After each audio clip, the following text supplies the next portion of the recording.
Hey everybody, it's the Snowman with TooLoudTooOldMusic.com. It is the end of September. It's time to do the wrap up. Look at all this stuff. Let's do it.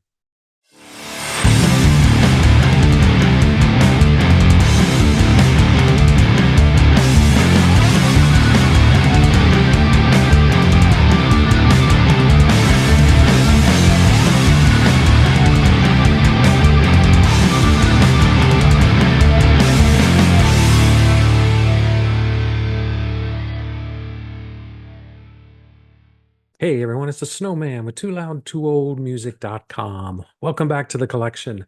This week, it's time to do our September wrap up. And we're going to go through everything we've added to the collection in September 2024. And we got a bunch of CDs, a single and some vinyl. So we'll start with what I normally start with. Every month, I try to add something from Rock Candy to the collection. And this month we did Coney Hatch's Friction. It's now my third Rock Candy Coney Hatch album, and I think it gives me my fourth one overall. That does have one bonus track on this one, Fuel for the Fire. So great album. I know some of my friends, this is their favorite Coney Hatch album, so I'm excited to get that one. And I have listened to it once, and it is great. And then I always try to add a Kiss CD as well. As I've always said, I think I have most of the vinyl, or pretty much everything, but maybe one thing. So I'm starting to get the CDs and the cassettes and the 8 tracks as well. So this month we ended up doing the very best of Kiss. I have a ton of greatest hits for Kiss because they do have a lot of them. And I like them. I mean, it's great artwork. I do love the cover. The back is a good shot. And it's a pretty decent collection. There's 21 songs on here. Can't beat that. Um, but it is very heavy at the beginning of their career, only a little bit in the 80s and not much after that. So, but a good collection. So now that gives me another greatest hits. I mean, I have a lot. And then I do keep like a wish list on Amazon, and it's just a reminder of which ones I'm missing. And sometimes they go on sale and they become pretty cheap. And so I picked up another one. So I think we had Ace a couple months ago, Paul last month, and I ended up doing Peters because it dropped down. It was like $10, brand new. So I got this one. It's not my favorite of the solos. There are some good songs on here. It's not a rock album. It's more of what Peter really is. So it's not bad. I probably like it better now than I did back then, but it's still not one of my favorite albums. And then something I started last month with box sets, and I think I got the Adamant box set. This month I went with something a little bit bigger. I went with the UFO Complete Studio Albums Collection from 1974 to 1986. There are 10 albums in here, and they're all in these little slip cases. They're like vinyl shape and stuff. So it's pretty much anything from Phenomenon up until the last one in 86 of Misdemeanor. So what's really cool about these is that we do have the 10, the original covers and stuff, but all the bonus tracks from the reissues are on here. And there are a ton. I mean, this last one alone has like 7 or 8 bonus tracks. So altogether, there's at least 2 albums worth of bonus tracks over those 10 CDs. So really cool. I've listened to them all the way through. Some I don't like, but oh my gosh, the Michael Schenker stuff is phenomenal. So I'm going to dig into those a little bit more. Just really great stuff. I'm in a UFO kind of kick now. So next month, I think they come in sometime next week. So after this airs, I've got the new Michael Schenker UFO tribute album that he did, and then Phil Mogg's Mogg's Motel. So, spoiler alert, those are going to be in for next month and stuff. A couple new things that I picked up. One isn't really new, but it was new offered. Will Hoge is one of my favorite singer-songwriters. I've got everything in his collection, except I was missing this EP he had done before he was Will Hoge, and he was a band called Spoonful. Apparently, he found a box or something and he offered a bunch of them for sale on his website. And here it is. This is the only one I was missing out of his albums. Will Hoag's there front and center, and that was the band. Really great stuff. Some of these songs wound up on his debut album, and one of them on the second album. So I was really happy to get this. Now, here's the stupid thing I did. I ordered this, and I did it on my phone. Wasn't paying attention. And apparently, the last time I bought off something off his actual website was when I lived in Georgia. Well, the CD got shipped to my old house in Georgia. So I don't know where it is, how to ever get it back.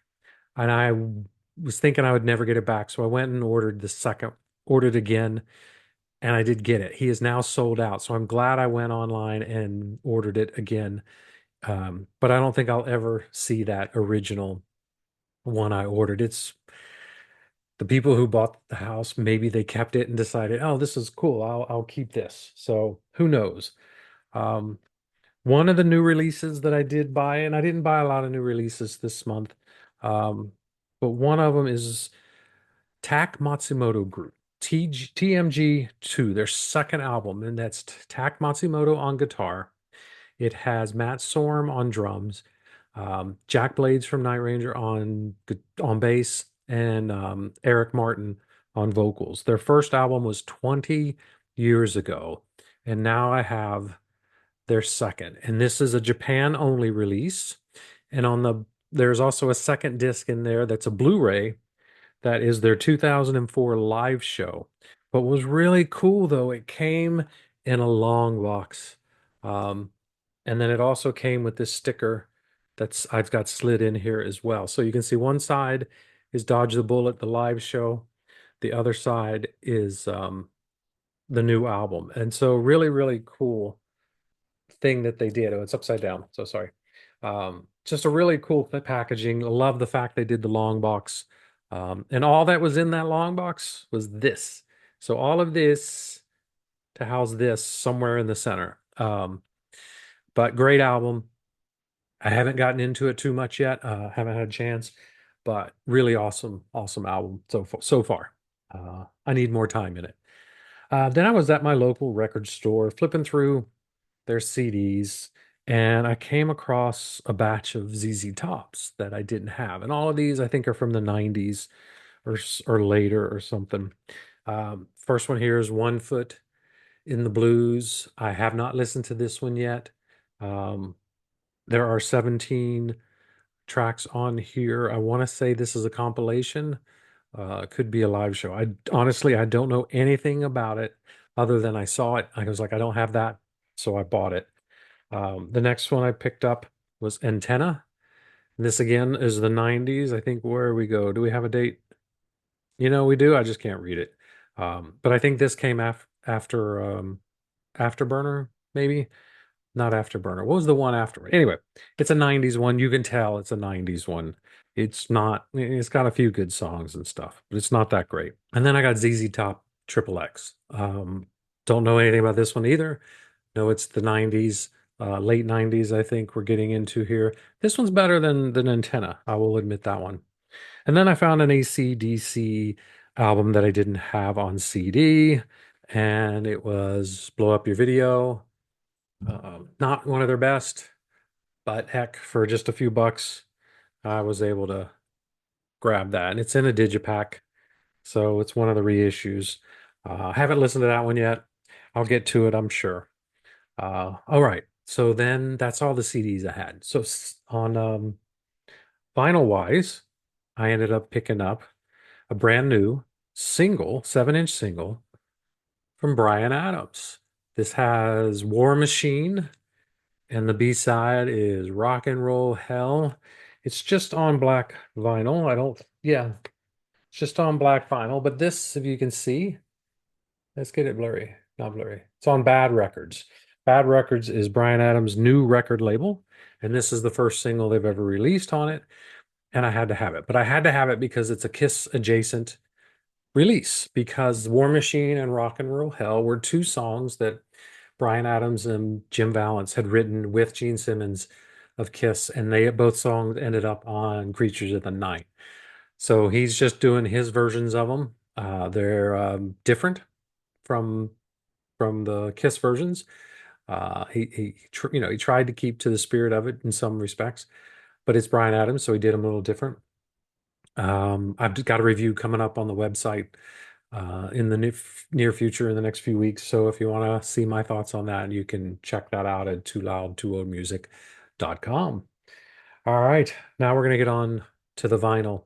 And first up, now lately, if you've noticed, I've had a bunch of Noble Records exclusives, at least two or three every month. This month, we only had one.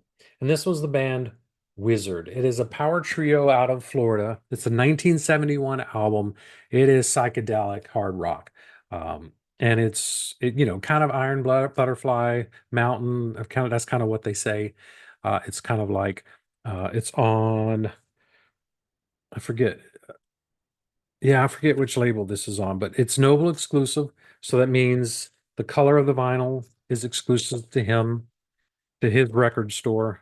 And it is a beautiful, beautiful vinyl. Look at that. I mean, that is gorgeous. So they do a great job on their exclusives. I have them all. I'm going to go through them soon, I think, for you. So you can see all the different ones they have. But that is a great one. Really enjoying that one. I'm also hoping there's some good ones coming in next month. There are a couple reissues that I bought that came out. And then we've got the first one is Velvet Revolver Contraband. This is reissue of the vinyl.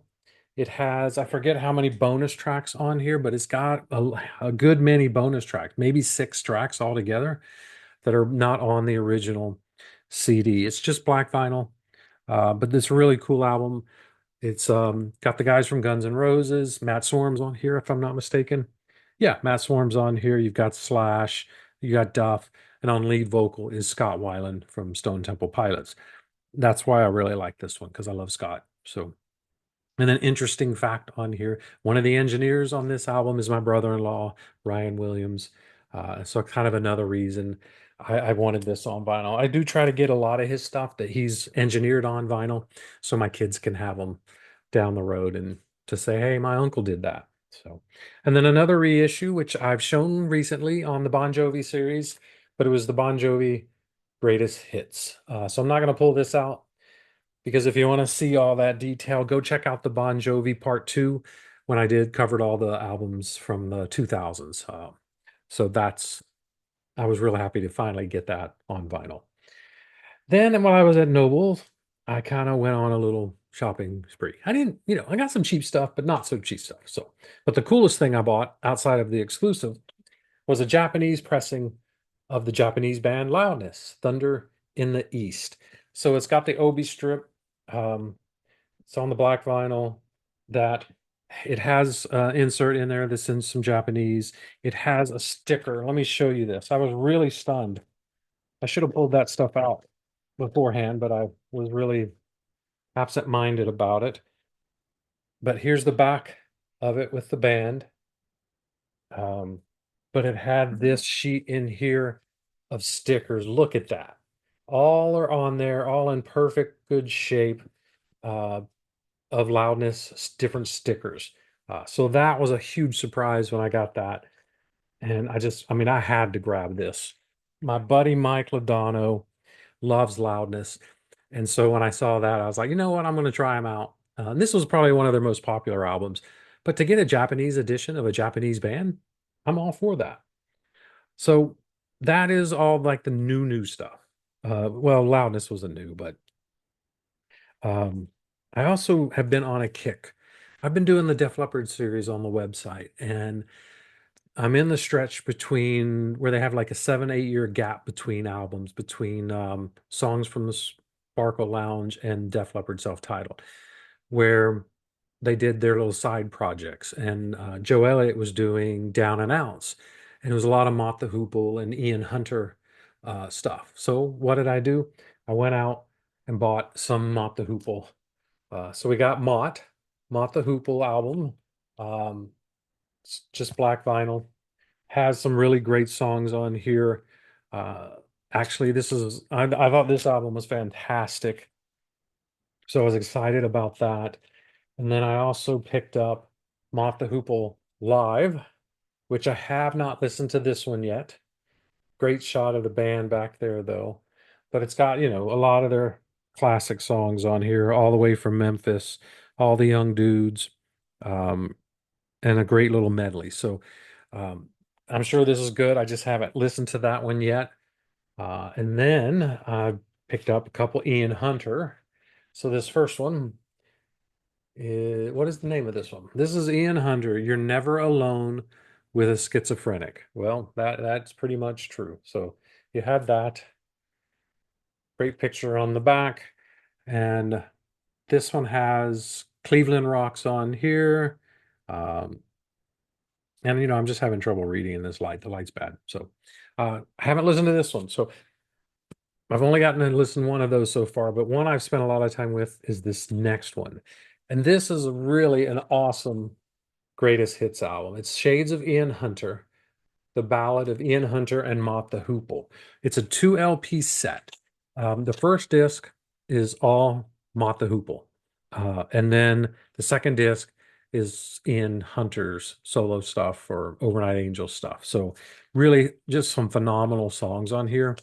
Just to get like kind of like a two greatest hits album in one, it's fantastic. So this is one of my favorite things that I've picked up this month was this Ian Hunter piece.